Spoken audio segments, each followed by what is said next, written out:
Est-ce que ce chiffre, c'est finalement l'héritage du quinquennat de François Hollande ou alors le résultat des premières annonces d'Emmanuel Macron? Moi, je pense que c'est plus l'héritage, parce qu'on ne peut pas voir déjà dans les chiffres les résultats du changement de président et d'équipe. J'ajoute un point, c'est que donc le chômage a légèrement baissé au mois de juin. Il a pas mal monté au mois de mai. Il a baissé au mois d'avril. Donc on est toujours dans le yo-yo, un mois bon, un mois pas bon, un mois bon. C'est très volatile. Mais je pense que ce que je vais appeler l'effet Macron, on ne le voit pas encore vraiment dans les chiffres.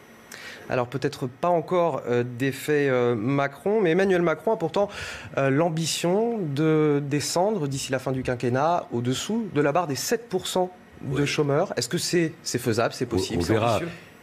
Il faut d'abord adopter les réformes, et la réforme en particulier du Code du travail, mais ça c'est pour l'été, c'est pour septembre. Et puis une fois qu'on aura adopté la réforme, il faut qu'elle devienne effective et qu'elle produise des effets. Donc c'est dans la durée que ça se passe. On a une croissance en France qui est un peu meilleure que ce qu'on anticipait. Nous sommes à 1,5% de croissance prévue pour cette année 2017. Mais 1,5, c'est vraiment un peu...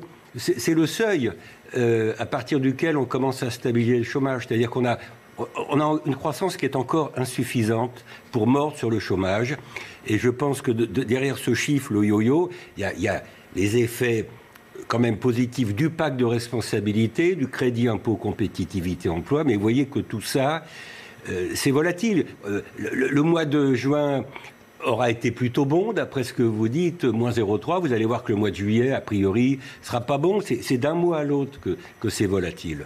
Et ça prouve qu'il n'y a pas encore de tendance claire et nette.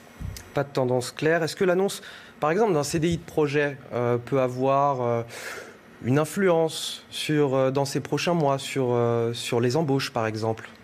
Si vous voulez, ce qui se passe dans la tête des gens est important.